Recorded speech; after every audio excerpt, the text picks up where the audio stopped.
With you. So we have a talk, less than 10 slides, a summary slide. We're excited for this topic. It's all about emotional intelligence. So we're going to teach that today. And I think before we, how to build emotional intelligence, before we do, last week we taught a class. So LIP number 19 was last week. We taught a class all about the top 2 indicators of low versus high performing teams. So we spent a lot of time talking about what low performing teams look like, what kinds of things that you see versus what are the kinds of things you see in high performing teams. So I'll just kind of jump into that and then we're going to get back to this main topic, but it's very connected. Last week, again, we talked bottom 4% of teams. Everyone is walking on eggshells and you feel like nobody's being corrected. It feels like everybody's fragile. There's fragility, there's hostility in the teams. It doesn't feel good. On the top, you see a lot of information flow, speed, people's judgments are improving. It's like a constant bettering of judgment. So just at the bottom of teams, what you see, walking on eggshells, nobody's being corrected. At the top, you see information flow and judgment being trained and bettered all the time. So I think, let me see. So I don't know if you guys were here, if you remember, there's this image of these 2 seals, these huge seals laying on this boat. It was an image I saw a few weeks ago, and we said this is a perfect image to describe what it's like to operate in a team where everyone is walking on eggshells around each other, nobody's being corrected, there's a lot of hostility, a lot of fragility in the team. So we represented that like seals, as in they're so heavy, they're dragging the team down, but a lot of people act like, what seals? What seals? What do you mean? And a lot, or they say, I see the seal, but there's nothing we can do about it. We got to keep going. We got to work harder. We got to either row harder or sail harder. There's nothing I can do. So we challenged everybody to think about what kinds of things, in many ways, what kinds of seals do you see in your organization, in your team? And we were hoping if you guys could share with us today, we could literally just go right into the chat right now, the kinds of things that you saw that you were looking for, because we wanted everybody to sort of diagnose and look inside their own teams before we give more of the solutions of how we think about solving for this. So if you can you go into the chat? Let me just, in our chat, if you can go into the chat, share with us some of the seals, some of the things that you saw, some of the, you know, awkwardness, the fragility or hostility that you saw. And if you can, I think the vulnerability of sharing some of that about your teams, it'll create some bonding of this team. Vulnerability creates bonding. So if you can share with us, let's see, Michael sharing, coaching was met with passive aggressiveness. Oh yes, yeah, a lot of fear, a lot of assumptions, a lot of arrogance, a lot of faces of laughter, but a lot of passive aggressiveness. Yes. A lot of, we got that LHFing, lying, hiding, faking, dishonesty and unwilling to be accountable, managing ego of the senior leadership team, lack of accountability, yep. Narcissistic manager, sabotaging employees, defensiveness. Yes. Observing a lot of seals in the course of a week. A lot of seals. Angry, combative workers, arrogance. Conflict, avoiding conflict with members of the team. That's a big one, right? Avoiding conflict, unwilling to train others, having an employee survey where people are asked to be honest and complaining about what the staff say or muzzling them. Unwilling to train others. Oh, misogynistic, what is that word? Misogynistic habits, time management, a virtual learning platform, no genuine interaction with leaders or asking where we are. Yeah, it's not fun stuff. Okay. So we wanted to sort of summarize, if you can keep posting, keep adding, let me just minimize that for a second. But yeah, so these are the kinds of things, right? Everyone's walking on eggshells. These are the kind of signals that you see. So we spent some time, we wanted to summarize what all of that is. What does that represent? What does that mean? And so, oops, sorry, one sec. Low EQ. How do you summarize what that is? What's happening in the team? They're avoiding emotions. It's avoiding emotions. That's the low. Everybody's heard the term EQ. I'm going to define it on the next slide, but it's, you can sum all of that up. Those teams, right? Those individuals, those teams, they're avoiding emotions. Emotions have all sorts of baggage with it, right? Don't bring your emotions to work, right? Check your emotions at the door. You don't want to get upset. You don't want to get angry. There's a lot of risk that comes with that. Just low EQ is what's happening on that bottom side. On the flip side, high EQ is what you see on the top teams. And what's interesting about EQ is they're training it constantly. So this is what we want to spend today breaking down. Why training EQ is so important and what that even means. What is EQ? What does it mean to train it? How do you train it consistently? And the reason is because decisions follow our emotions. So we're going to spend a lot of time on that decisions that we make follow our emotions. So we're going to have you in a few minutes, we're going to have you share some of the decisions that you've made, but the emotions that preceded those decisions so you can get a sense of what we mean. But at the highest level, low EQ versus high EQ, and how do you train? How do you train for this? So on the next slide, definition of EQ, and then we're going to get to the next portion of the presentation. But defining EQ, if you don't know, it's the capability of individuals, this literally is coming from Wikipedia, right? To recognize their own emotions and those of others, discern between different feelings, label them appropriately, and use that information to guide thinking and behavior. And all the research points to that emotional intelligence is the key to both personal and professional success. Again, because decisions follow our emotions. So, okay, did you want to? The only thing I'd add here is this, and we underlined probably the most important part, the word recognize. Awareness. The awareness. The bulk of what occurs when it comes to understanding how you feel, our emotions, is us not being aware of where it's coming from, why it's happening, what it means. And so the easiest thing for most of us to do is to avoid it, to not think about it, right? To act like it never happened and just move on. Or the other part of course is not recognizing what our emotions are doing. And then it fuels us in a behavior, in an action that we most often regret later. When we act on what we call emotional tilt, we tend to regret those decisions. And so when you think of all the different decisions, and we'll go into more detail as we go through this presentation. So we had mentioned before this individual, his name is Dr. James Fadigan. Jim Fadigan is someone that we spent a lot of time with. He invented the Sesame Street characters. It's just one of the many things he did. Was also a coach to 7 Olympic gymnasts, but in his later part of life, he became one of the top neuroscientists. Neuroscientists are like brain doctors on the planet. And in the process, there's a short video, if you search for him on YouTube. It's a video from 11 years ago. So this is 2009. And in the video, I'll give you the punchline of what he talks about. He talks about the competitive advantage of an organization, the economic advantage, the competitive advantage of an organization in the 20th century fell in this order, right? First and foremost, those who had more natural resources were more likely to succeed. Then what mattered most was who had more money or capital. Technology came third, and human resources was last on that list. Human resources, people, the term headcount. We have a lot of companies talk about, we have headcount of 10,000, of 100,000, of 200.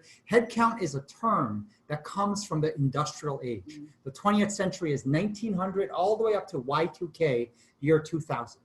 But he talks about in his talk that when you look at the 21st century, this list completely flipped. As in number 4 became number 1, number 3 became number 2. Human resources is the single most important element of having competitive advantage to another organization.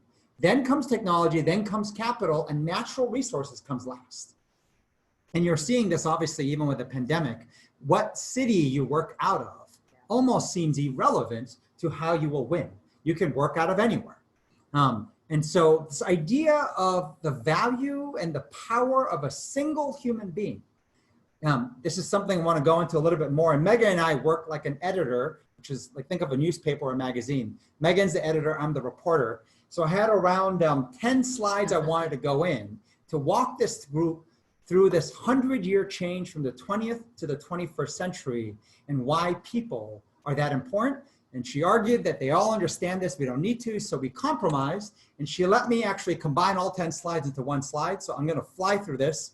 The backup and research and people we have met that talk about this change. First is a guy named David Rose, one of the top angel investor networks in New York City. Any company designed and operating like the 20th century is doomed to fail in the 21st century. If you operate like you were running a factory, you're going to fail in the 21st century. You have to operate differently. He shares a look at the S&P 500. And this is the most valuable companies in the stock market in the US, and how basically every year, the people who make it to the S&P 500 drop off faster and faster, that only 57 of the original 500 are even on the list, and probably is less now. These companies, the big names, all had to go bankrupt. And some of them never came back, and others in bankruptcy had to redesign how they run. We spent time with the CIA. The head of strategy there said they're fearing extinction. The way they operate as human beings, manage people, they're fearing seeing all the signals of what you see in biology tied to extinction when you're doing everything wrong.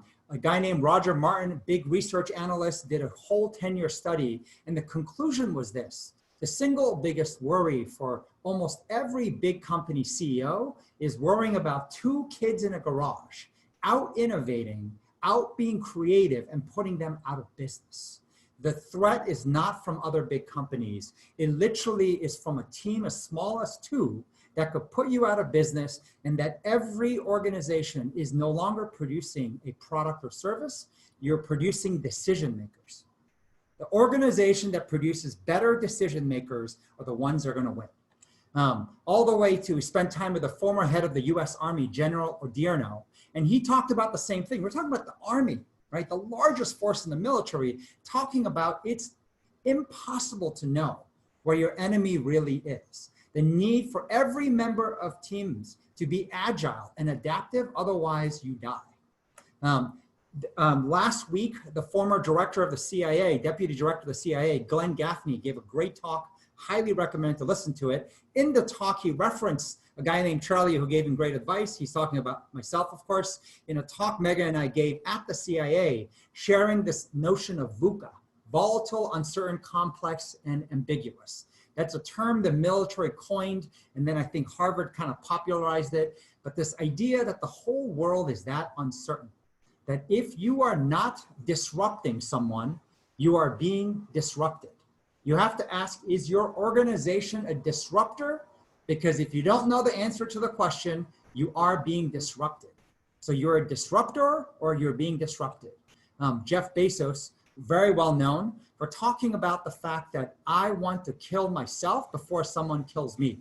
That level of a single individual with that drive, creating one of the most valuable companies on the planet. And this graph is showing how he built Amazon as a book business. Then in 2 years, he tried to disrupt his own book business with the ebook business, electronic books. So what took him like 15, 20 years, he tries to kill that whole part of the business in 2 years. We had shown this in Leadership in Practice number 8. If you want to go back, look at the videos in the past. The 20th century was about manpower. How many heads do we have? Because at the end of the day, the incrementality that you can get out of someone who works harder versus someone who works less hard, 10,000 people manpower can't beat 10 people manpower, no matter how much harder the 10 people work. There's only so many hours in the day. But when it comes to working smarter, brain power, that is a very different story. The brain power of 2 people can be much more powerful than the brain power of 10,000 or even 100,000 people. And that proof is showing up repeatedly. You will find companies reaching market caps and valuations that exceed $1 billion, $10 billion with literally a team of less than 50 employees, a team of less than 6 employees. The idea that technology and the tools available today has empowered the human brain at a whole different level. So the value of what an organization wants and needs is not your manpower. It is your brain power. And that is the 100-year change. So when you talk about brain power, and I think at the beginning of the presentation, that little puzzle, it said EQ and IQ together. Most of us think about IQ as the brain power. The IQ, Daniel Kahneman, another researcher, talked about it as system 1 versus system 2. System 1 is what he called fast thinking, our intuition. System 2 is slow thinking. That's the analytical and logical brain. Said another way, system 1 is the EQ. System 2 is our IQ. So we overweight IQ, especially coming from the industrial age, because most of us don't understand EQ. The neuroscientists out there talk about how little, even today, there was a podcast we listened to recently, well-known neuroscientists is combined with artificial intelligence research, talking about how little we know of the human brain today. And the part that we know the least of is tied to EQ. And the EQ, the emotional part of the brain, is actually the power source. It's the nucleus of our supercomputer. The human brain, there is no computer more powerful than the human brain. And so when we showed the pyramid of health, physical, emotional, mental, spiritual, mental is the logical brain, the technical things you learn. The emotional brain is the most underdeveloped part of the brain. We introduced this in Leadership and Practice number 15, so 5 classes ago. If you get a chance to watch that video, the punchline was this. Researcher in Harvard shared with us, Barry Jentz, that the average adult has the emotional intelligence of a 16-year-old. Think of every one of your companies when you saw those 2 seals and you're frustrated at that list of everything you saw dragging down the speed of your boat, the ability for your organization to move. Now, I want you to picture the seals and the people on the boat being 16-year-olds running and making the decisions for your entire organization. And ask yourself, now does that make sense? Does that make sense? Why they are doing all the things they do?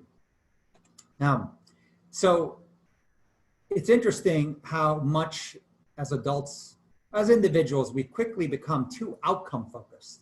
We focus so much on what we want that we forget that to get what we want, we have to focus on the process of how to get there. Gratitude is well known, that practicing gratitude is a very important thing. So we all want to be more grateful, right? And especially in times like this where we feel very ungrateful, very angry and sad. How do you practice gratitude? Well, if you want to practice gratitude, you have to instead first practice helping someone. If you go and start the process of the flywheel of helping someone, making someone's day, eventually as a team, as an organization, a lot of people will have the ability to say, I am grateful to XYZ because they helped me succeed this week, to succeed this month, and so forth. Versus you'll see when people practice gratitude but lack the process of it, they always say thank you to the same person on the same topic, right? I want to thank my teammates. I want to thank my spouse. Why? Because they're great. They're great again. They're great again. There's nothing new to talk about. And at some point, those words become empty, not only from you, but to them as well. But practice helping someone, you will have fresh content, fresh gratitude every single week. In our LIP class, LIP number 12, we talked about the Black Lives Matter movement and how we traversed it and what we learned. And one of the biggest things that occurred in error was empathy. People started with empathy. A lot of employees, a lot of colleagues who were not Black were trying to be empathetic for the Black employee. And as a result, things went crazy and haywire in a bad way.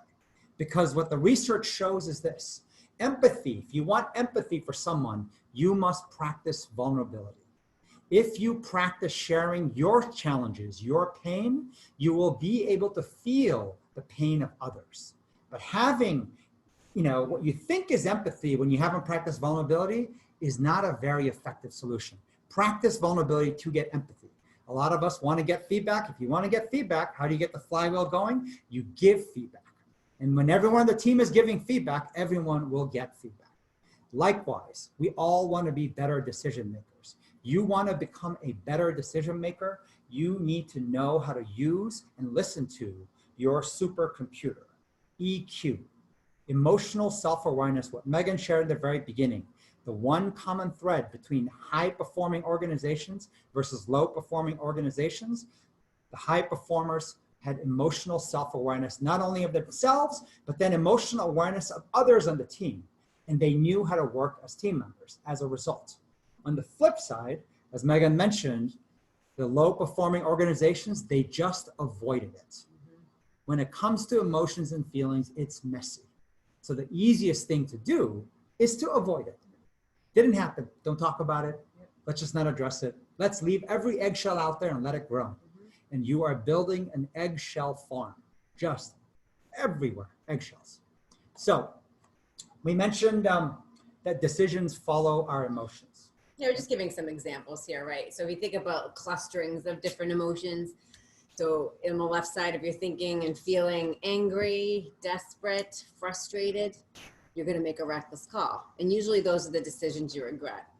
If you're feeling sad or scared or like shame, feeling ashamed, you're more likely to feel paralysis. And that meaning, what we mean by that is it's the decisions you should have made. Now, some of us skew, we get more angry versus sad. There's a kind of an arrogance and insecurity, but I think we all flirt with all of these emotions all the time. I'm sure in the last, actually, you could spend some time thinking about this now.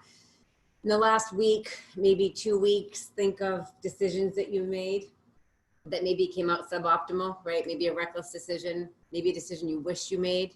And I think for a lot of us living in the city, we're like, oh yeah, you wish you bought a house before now, because now all the housing market is crazy in the suburbs. All the crappy houses are left for a lot of money. You're like, oh, God, should have made that decision before. Now that's a big one, but things like that, like thinking about some of the decisions you've made last few weeks, could be last few months, where you either felt like you made a reckless call, you regret that thing that you just decided, or you're, God, I wish I made that decision. I wish I made that call. Just to show you that your decisions are following your emotions. It's all connected. And so let me add, there's a researcher that shared this, where that vulnerability is the spark that forges friendship. As in, you can't be friends unless you share something they can use against you. Now, that's kind of a scary thing. I know we're all strangers, having met online through Zoom on this class.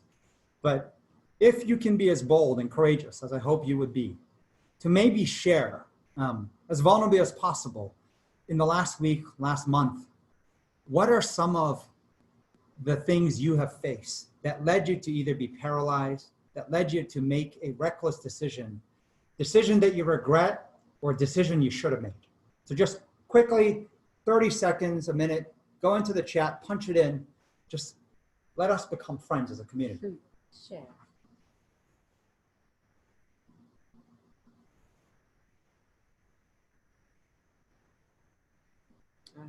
Whether or not I should leave my job.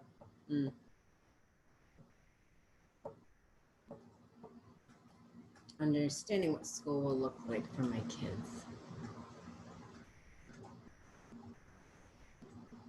Yeah, paralysis, looking for a new job, interviewing.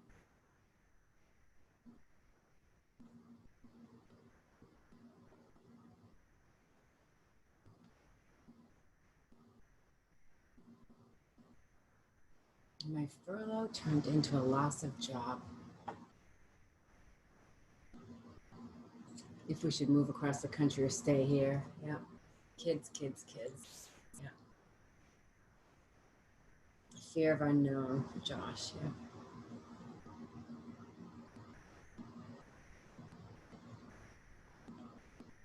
Job decision and what to do for my kids.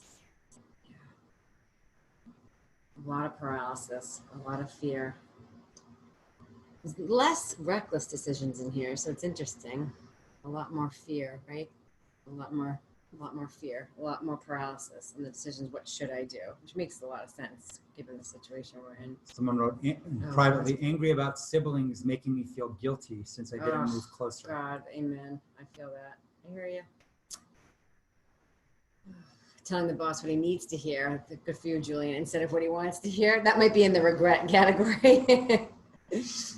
Unless you did it with respect, yes. Paralysis on taking an exam for certification. Yeah, feeling regret not calling family or going into the hospital for serious surgery. Yeah. This is heavy stuff. Yeah, it's heavy. Yeah. It's heavy stuff. Yeah. I think about how much happens in our lives where we make reckless calls when we're angry, desperate, frustrated, or any cousin emotion of that. Or how many times we feel sad, scared, ashamed, guilty, and as a result, we are frozen when we need to do something. And so this idea that if you understand your emotions, not only when you're feeling them, but the depth behind it, you have the ability to not only hone your decision making, but in particular, prevent bad decisions. There are decisions we make that is literally just dumb luck. We can call it fortunate.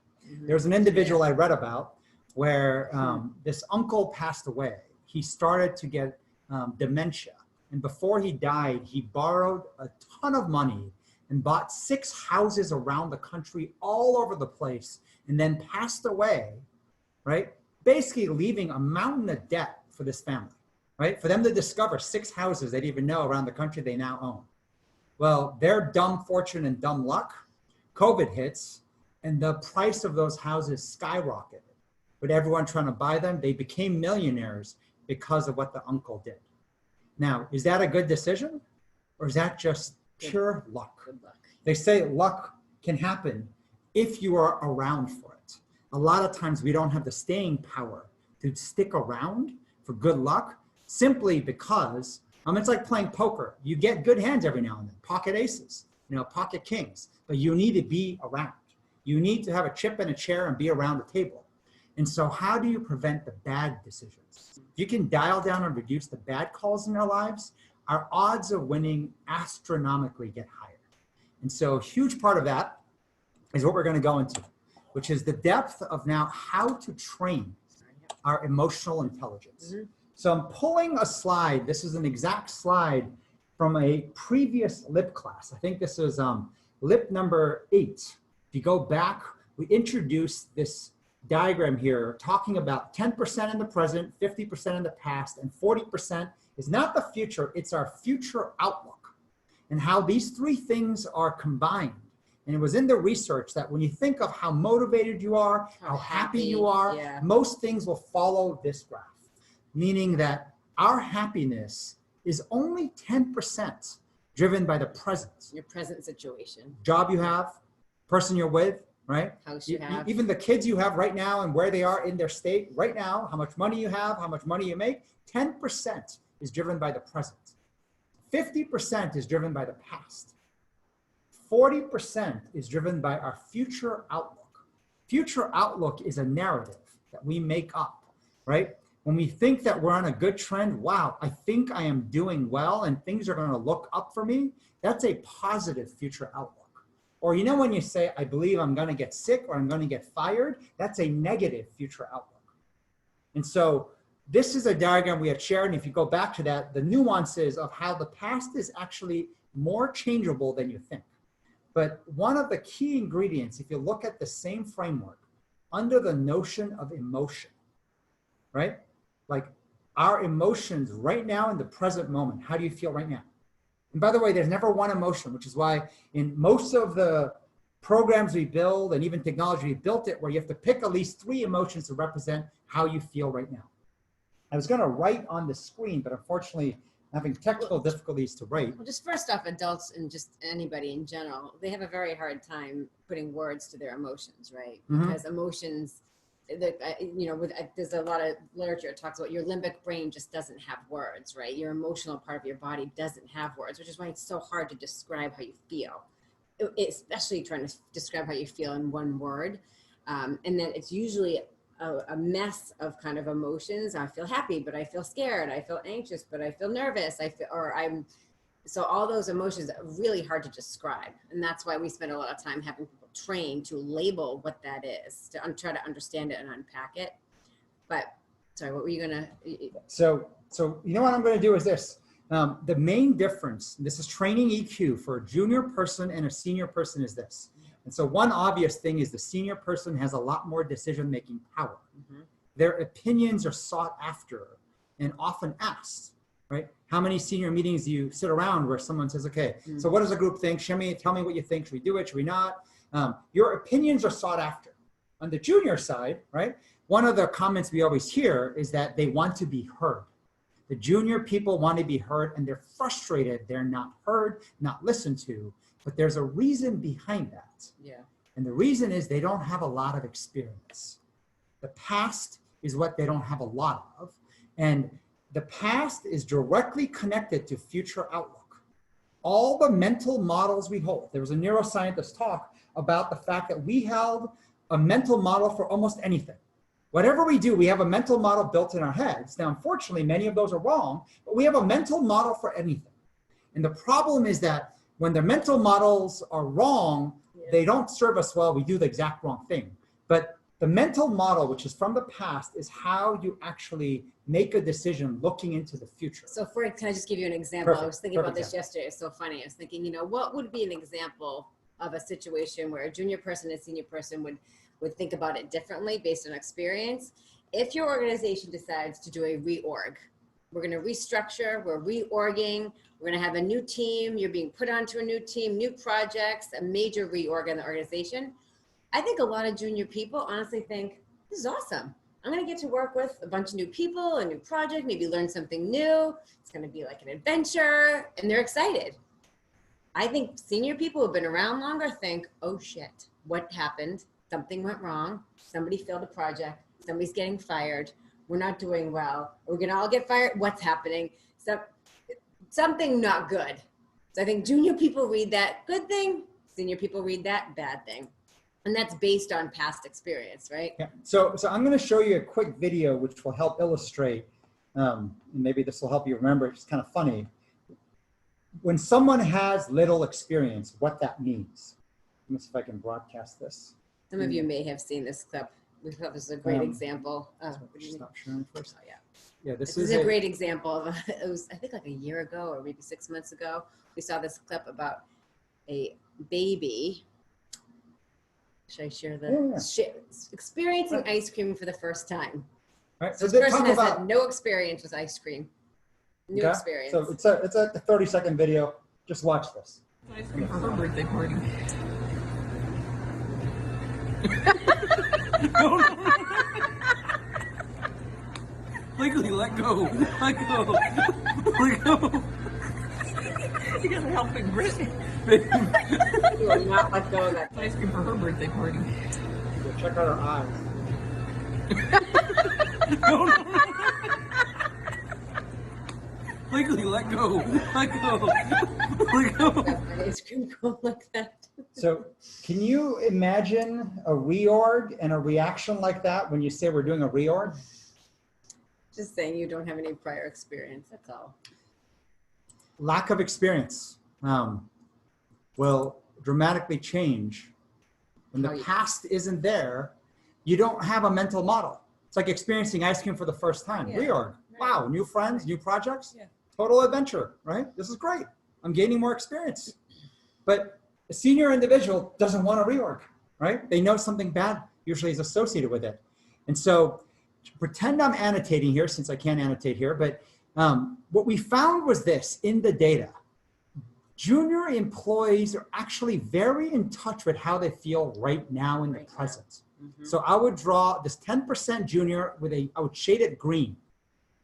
This junior 10%, we find that in fact they were strikingly unfiltered in sharing how they feel. Right? Mm-hmm. Tell me how you feel right now. They're like, it was like literally just emotional throw up in a level of detail. You're like, wow, I'm not sure you should share that much detail with anybody, but they just do it. So they were incredibly authentic and honest. But what we found was this, they're not very good at reflecting into their past. And reflection is a muscle. Mm-hmm. The act of recognizing that as time goes by, I am building mental models. And if I don't re-examine that mental model, you end up taking a lot of poor assumptions, poor logic with you, and that impacts your future outlook. So future outlook, I want you to think of EQ. Another word for that is intuition. Intuition is like a spider sense. I think this is going to be good, or I think this is going to be bad.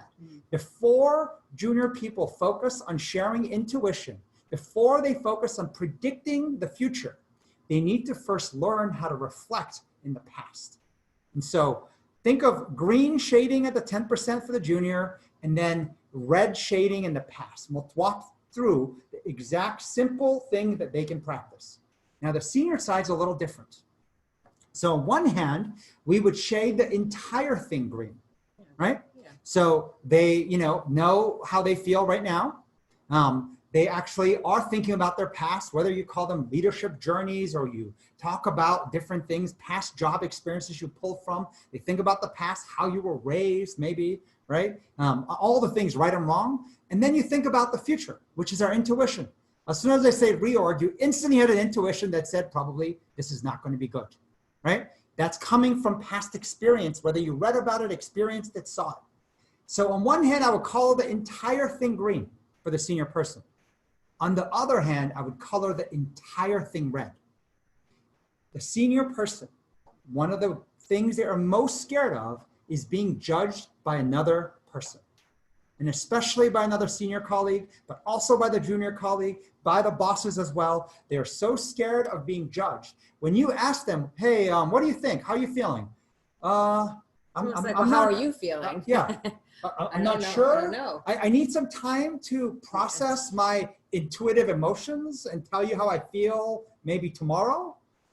This idea that they are either hiding it or they simply have trained themselves to actually suppress their emotion to the point where they think they don't have an emotion. They can give you a logical explanation of the project. What do you think of this project? And they can give you logic and They talk about facts, explain the facts, behaviors. Yeah. They can't talk about how they feel. How they feel about it. Yeah. And so we saw this in the data where the junior people give a good green, piece of pie right here in the 10%. The senior people, it literally looks like first they take almost 5 to 10 times longer to write a simple what's on your mind. And they're so carefully picking the words that it literally reads like it was like German code during World War II, like what's hidden in there. So they need some help practicing how they actually feel. When you go into the past, what comes out is this, them not recognizing that the memory of their past is half right, half wrong. And what came out, you're like, wow, that was a really great experience, oftentimes was wrong. Or maybe that was a really poor experience, actually wasn't as bad. And so this notion of needing to refine what they're pulling from, the assumptions and models they're pulling from the past to apply it going forward into the future. So the punchline of what you have to work on is this. We said hidden versus exposed. Ladders of inference is a term we shared before in LIP 8. The idea that we too often talk about the conclusion. In this case, your EQ, your emotional conclusion at any given point is simply, is it good or bad, right? Is it a good thing or a bad thing? But what we are not practiced in is what's below. Describing, the assumptions I'm making, describing the process, the logic I'm applying, and then sharing it with another human being. So simply put, for the junior person, the exercise to take away is this. You're too early to really have good intuition, good decision-making ability. So the level 1 training is simply reflecting on the past week. So on Friday, to meet with a colleague, ideally in the arena, and reflecting on, was this a good week or a bad week, right? And why? And why? Yeah, you have to elaborate. Mm-hmm. So the bullets underneath your conclusion. So you might say, you know what, by Friday, I think this was a good week. And the bullets below it, underneath, and you explain this, share it with a colleague. Now, after that thing, you might say, so although the majority, 51% was a good week, there was 49%, as unless the majority was also bad, and the bullets beneath it. But practice sharing your majority first, be direct, then practice sharing your secondary and the bullets underneath with another colleague. And the reason why the bullets underneath is important, that is what allows for feedback. It is what allows for the interaction that helps you correct the fact that our memory is actually poor. We have heavy confirmation bias. We often hear what we want to hear, not what actually got said. Yeah. So someone in the arena can correct you. Especially if it's somebody who's different than you is ideal, right? I'm a lot more pessimistic. Charlie's more optimistic. So I might look back on the week and think, geez, I didn't see it that way. And then he might think, wait a second, I didn't see what you saw, right? So having that and actually discussing it with the bullets underneath, with the detail, leads to more of the truth. Or should the seniors want? Oh, so on the senior side, this is where they're going to spend time practicing good thing or bad thing, right? Is my future outlook good or bad on their intuition, right? This is on something that's happening in the future. What do you think? So if I said to Greg, who works for us, Greg, what do you think about the work you're doing right now, the project that we're on, the strategy? What do you think? He has to explain, I think it's good, right? And here's what I think. Here's why I'm thinking it's good, because we are, and to share the emotion tied to it, not just, I think we're doing good, and just giving the kind of the conclusion versus bad, and actually do both. First start with, if you think it's good primary, start with good and back it up, and then go to the bad. Because I think what senior people tend to do, they tend to mash it all together. And I think it's because they're afraid of being judged. If he says, I think it's good, Megan, and I'm thinking, I actually think it's bad. Usually I feel they're looking for the reaction of the more senior person to tell me, you think it's good or bad? And then I'll back up that. Which way the wind blows. Which way is the wind blowing? Right? We're doing good or bad here. So you're trying to feel it out versus get into practice. I think the strategy is working. I think we're making progress, and here's why. Then here's why we're struggling, and here's why. And what you'll find is this: what's hard about emotions and what makes us feel schizo is that we are never 100% on one side. Yeah. There's always an inkling of doubt. There's always an inkling of positivity, even when we're being really negative. But by not voicing it, by not exposing it, you do not have the ability to train your emotion, your EQ, your logic, your mental models. And so what you will find as a senior person, if you do this consistently, remember your intuition, good thing, bad thing, on projects, on, you can be on the presidential election, what's happening right now. It could be on people especially, right? Everybody in your teammate, this new hire that started, good thing or bad thing, right? And now instantly senior people say too soon, don't put judgment. Yeah. Well, you are already You doing are it. judging it. Intuition is so rapid. It is the fastest computer, right? It instantly is thinking good or bad. But so whatever's strongest you share, hey, this new hire, I think it's bad. I'm seeing early signals of bad. They were late right from the first day. That's not a good sign in my book. And then you explain the bullets behind it. Like why is it that's so important to you? And that comes from the past. Then you have the individual you shared it with who can say, that's interesting, but I think you're being too harsh because they were struggling getting onto the Zoom conference call, and that's why. Like, okay, maybe that helps. This notion of when we said in the very beginning, high performing teams, they train it. They train their EQ with each other. They are openly sharing not only the conclusion, elaborating on the depth behind why they feel that way on someone, on something. And in that process, you are having constant, debates and unveilings of your own self-awareness, emotional self-awareness. You're actually challenging other people's emotional self-awareness. And in that process, you will get to better decision-making. Because on the senior side, what we have found over time is this. Most of us have intuition that is half right. But most of us also have intuition that's half wrong. So in order for your team to win, you must play your intuition that is right. You must put it out there. But in order for your team not to come back down to zero, you must put out your half wrong intuition so another teammate can actually challenge it and help correct it. Because then as a team, when you have my half right and Megan's half right, will give you the ability to score high enough to win. A lot of the best decisions we've made over the last few years working and co-CEOing together, I cannot tell you how many times I'll say, wait a minute, he usually thinks he's right, and then of course I'm like, well, I'm right. And we'll stop and we're very competitive. I'll say, wait a second, I think we're both right. And we can actually look back on where he was right and where I was right. We're half right, both of us. But the speed of that, right? That's the speed of being able to put out that intuition. It is like a puzzle. I feel like that first image we put on the title slide, EQ and IQ. In many ways, it's two people's EQ puzzled, right? Put on the table. This notion of exposing it is hard. I think why people don't do that, nobody wants to be judged on their intuition because it does have baggage with it. It does have your past. Why do you think that way? Why are you looking at that so negative? Well, now I have to kind of unravel some of the baggage that I have, some of the potentially broken mental models that I've been holding on to. So yeah, we'll hover on this last slide. I know There's a lot in here. We're trying to simplify, trust me. But curious for your questions and reactions to this. This is, So we'll keep the slide up. If you can Yeah. go into the chat, yeah. if you can punch in what is on your mind, any questions, we'll try to answer it in the feedback. You know, several people said it would help to have the last slide up as you ask your questions. Let's see.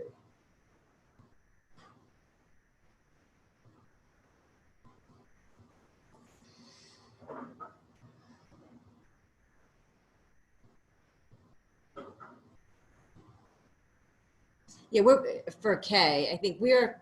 You know, she's asking. We're talking in absolutes, without question. We are bifurcating junior and senior to create levels of training. Senior people are scared of being judged. Where is that data coming from? Are there any variations and nuances? Yes, there's a lot of gray in between. I think we're trying to make the point that. I do think, once yeah. again, I mean, you know, in theory, every single person Yeah. is unique. Mhm. Every single person is different, right? Every single person has their unique way they should train, in theory. Mhm. But when we go leadership in practice, organizations and teams can win if you know how to solve for the majority first. And so, yes, we're generalizing, but we are trying to give, if you're going to spend energy, which is limited for everyone's time, capital, resources, spend it to hit the majority points first. Mhm. And so in this case of generalizing junior and senior, the junior individual practicing weekly reflection just on the good thing, bad thing of how the week went and elaborating on the bullets below will prepare them better for decision making as they become senior. Likewise, for the senior person, if they practice on any intuition they have as often as possible, which is hundreds a day, of sharing and elaborating why that was good, why that was bad, that is a difference maker over time. Mhm. Let's see, some other questions. Eden, do you want to unmute and ask your question to the group? Eden Hurd Smith. Sure. Hi, everyone.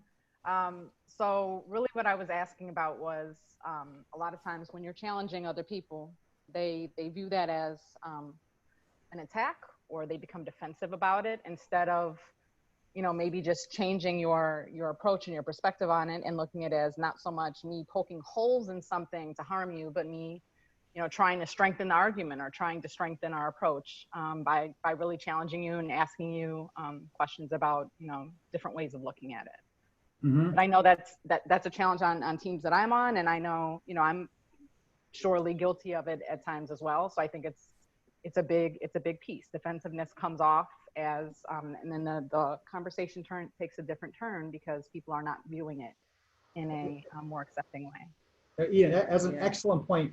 In our leadership and practice number 16, we covered this topic of training partners, TPs. The idea of a smaller circle versus going to anybody. Mhm. And I think when I mentioned this notion of vulnerability is the spark that forges friendships. You can't be friends unless you share something they can use against you. I think oftentimes being vulnerable first. This idea of our intuition and the reasoning behind anything is really messy.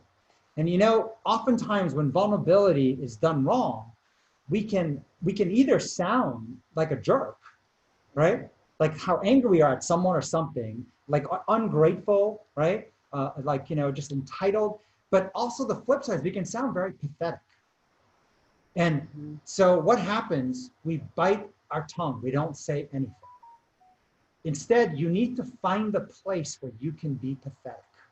You need to find the place where you can actually be, you know, arrogant and insecure and be a jerk, but done in a small circle with someone that you're being vulnerable with, meaning they could use it against you. And if they do that back with you, that is beautiful.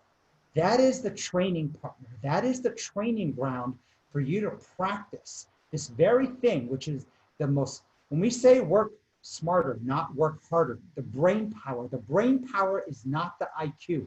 You will see that computers and AI will do all the stuff you need IQ-wise faster and better that you can do with the human brain.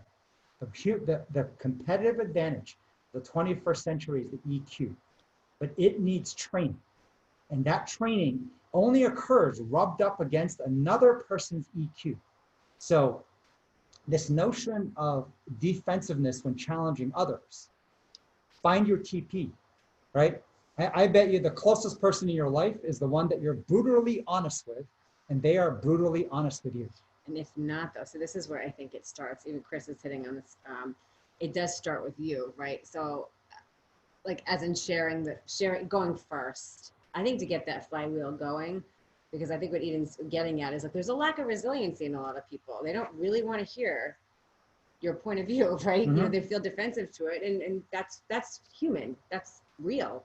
We all feel defensive. Nobody wants to kind of have like their intuition and their logic just ripped through. So I think there's like a precursor of resiliency that's needed, but I do think if you start, somebody has to go first, right? And if you share first your intuition and you let somebody dive in, trust me, as they're diving, you're thinking, now I'm going to give you yours, right? It's easier. You know when You you've know? been vulnerable with someone where you're like, shit, I wish I Yeah. didn't share that because Yeah. you can use that against me. Yeah. That's vulnerable. If you do that, now when you go and attack them and challenge them and you feel you're attacking, guess what? You just gave them something to use against you. Mm-hmm. So this is where, give them a little ammo, Yeah. right? Give them a couple of bullets from your bullet chest, right? Your war chest, and then challenge them. You'll see that it goes differently, right? And in that process, which is messy, sometimes it feels like we'll never be friends again, is where you find the greatest friendships forged. There's another great question by Alan from LabCorp. Alan, do you want to unmute and ask your question?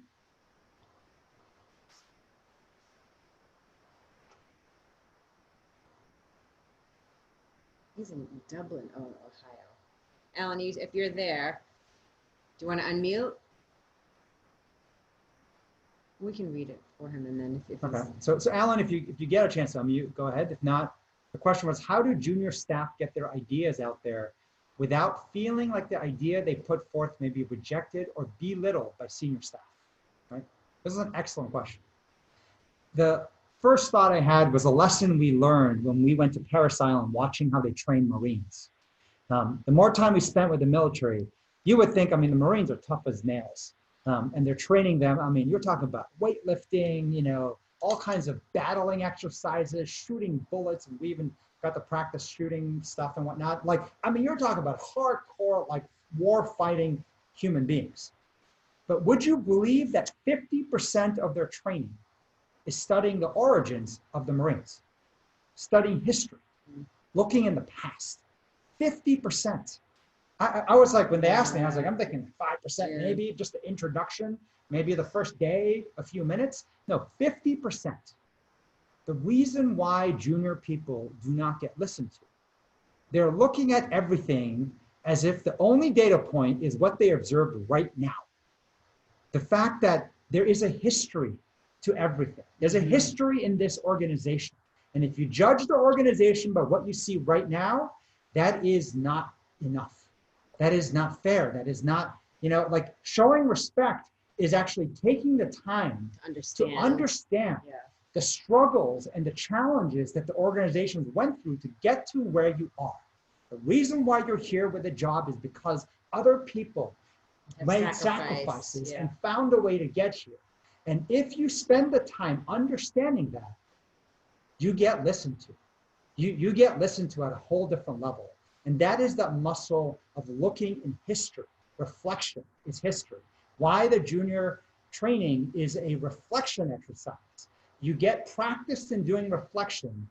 Then at the point when they're making big decisions or ask for their opinions, their muscle of looking in the past to recognize, I feel this person is a bad employee is because I saw data point number 1, 2, and 3 in the past, and then I saw it again today.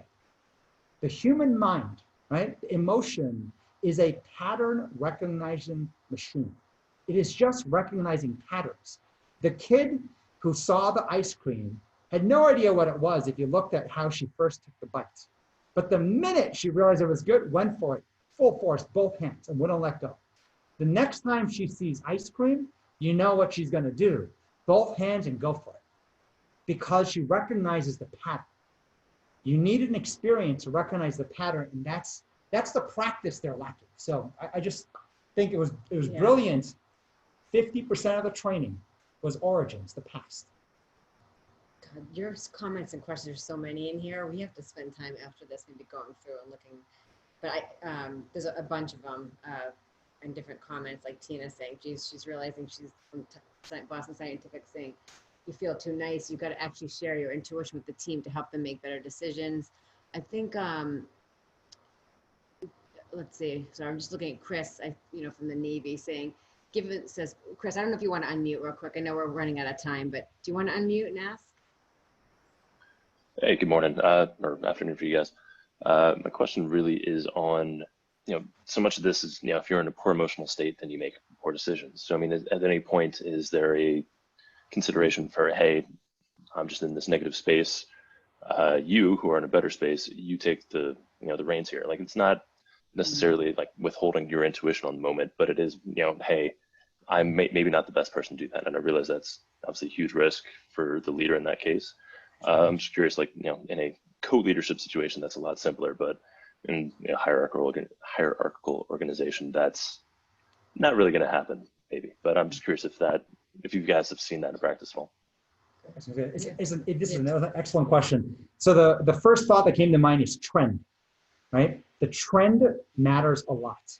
And you see this a lot in sports teams. Why? When they're on a good trend, right? Like momentum's with them and they keep making more good calls. Versus when momentum is against them, they keep making bad calls. And what does a sports coach do? Timeout, right? 20-second timeout, or 2-minute timeout, 1-minute timeout. You get a timeout to reset. It is something that we spiral. When we're doing badly, we are spiraling, and rather than stopping, we try to sometimes force our way, thinking if I make a good call, if I succeed, all my bad would be forgiven. That is what we call the desperate, reckless call that you will regret further. You have to watch the spiraling and know when to pause. And sometimes that's the whole walk around the block, sleep on it, whatnot. And one of the best things sometimes is literally, you want to make a decision, you're angry, this and that. We say, jot it down, exactly what you want to do, and then park it overnight. Next morning, look at it again and see if you still want to do it. Just that deliberate pause is going to be enough to save you a lot of times. On the flip side, when you're making good calls, I know we've all experienced those cases where it feels like, God, everything I'm choosing and doing is right. Don't go to bed, do more. You need to press when the iron is hot. You need to strike, because those moments do not come often. And this is that notion of emotions happen in trends, both good and bad. Now, this other aspect to look at is this. What do I do when I know I'm in a bad state, right? So the timeout and stuff and whatnot, you can still share your intuition. And Megan does this really well to remind people, your tone matters. When you're unsure, don't sound so damn certain, right? You know what people do? Like, they're in a bad emotional state, trending on many bad calls. And they come out swinging and telling everyone else what they need to do to fix themselves. With conviction, yes. Like, and you're like, what are you doing, right? Okay. You're not in a good place. Yes, put down the bat, right? Put down the megaphone. But I think for those who maybe go to the other side, maybe the insecurity and feel like, well, I don't feel good about my decision making right now. I'm in a bad trend, so I just need to take a time out. So everybody else kind of lead while I get my shit together. Well, that doesn't work either, right? Because you can't just pull yourself out of the game. I mean, in some situations, maybe you can. But this is where we talk all the time with swamping. But I don't know if we want to talk about all this right now. But I find that go into that and go into it heavy. So if I feel that way, like I don't feel like I can just have an off day, right? So if I don't feel like I can have an off day, instead of just saying, well, I feel terrible today, but let's just get to work and let's go, let's do this, is like the worst strategy ever. You're going to make bad decisions. So recognizing that's the awareness, the emotional intelligence, that's the awareness if I don't feel right today. And I can't quite describe why not, but I just start pouring it out. And I trust Charlie, right? So we've been working together, but I will share. And it's not always safe because it can feel like it's disruptive. He's in a better place. Now I'm derailing us. We have a lot of work to do, but just let it out. And just like in a stream of consciousness, I feel this, I feel, and it could feel like things are not connected, whether it's at home or kids or school or feeling inferior or somebody else, some other company did X, Y, Z, who knows? And it sounds psychotic. That's okay. Get it out, all of it on the table. It's like pouring gasoline on it as opposed to trying to It's very avoid counterintuitive. it. Yeah. Yeah, but there's a slide we had shared in one of our earlier LIP classes. Most people go into the swamp and then eject out. Yeah, it's But bad. you have to find the rock bottom point and come out on the other side. The salvation and the answers lie on the other side, but it is so damn scary because oftentimes, you know why we eject out? It feels, so there's another. Nobody likes to do this, and I've been Oh, I've been slammed 26 for saying years. this. Let me just tell you, it's like the equivalent of a child having a tantrum. It's an adult tantrum. And I've been like shredded for saying that companies should let their employees do this, but you need a place. need a place to do it. So if you can't do it at home because you don't want to take it out on your family, or your spouse, or your kids, the people that you work with are in the arena with you. Well, think of every 16-year-old. We're all yeah. 16-year-old adults. That's the emotional intelligence we have. 16-year-olds need a space to tantrum. Yeah. If they don't, are you kidding me? The amount of things go on in their lives, colleagues judging them or friends, right? I'm inferior, I'm better, I'm this. I mean, you need a tantrum It's got to space. go somewhere. If not, it gotta go shows up somewhere. in your decisions. And that starts to hurt a lot of other people. Yeah. There is a class we started jotting early notes on. I think this is the 20th class I said, right? Yeah. Which, by the way, for those of you who've been on this class the 20th time, we're at like 5 months. It's almost like a full year We of were saying it's school, almost like a full year of school, Right? leadership and practice class. Like we wish we had a 2 certificate for semesters you. of 3 months each. It's like a Congratulations. full year, like MBA that we've almost created here. So, and we're making these classes almost week by week. But one of the classes we thought of teaching was around what is in your control and what is not in your control. How many things we eject out because we think it is not in our control. It's a very black and white diagram we look at. Yeah. In my control, not in my control. And the reality in practice is it's meshed together. So much in your And control. what is yeah. out of your control is tiny. In fact, it's just a different way to approach it. And so we'll cover that in a future class.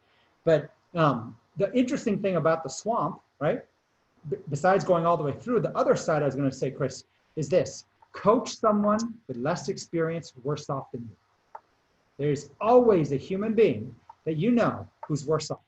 Maybe they're younger, right? Maybe they just joined, in this case, the Navy more recently, and they are questioning themselves, doubting themselves. Mhm. When you get out of your own head and spend time coaching and mentoring them on how they're stuck, their challenge in the details will feel easy to you. And as you do that, you will build back the confidence, the momentum to start to tackle the more difficult one, which is your own challenge. Remember, how do you break negative momentum? You need a positive momentum, right? Something positive, and oftentimes the act of helping somebody else who has less than you, who has less experience, right? Who is more down with you on smaller stuff, that is the very data point that will help you then get to tackle the difficult stuff, which is you. It's always hard to tackle self.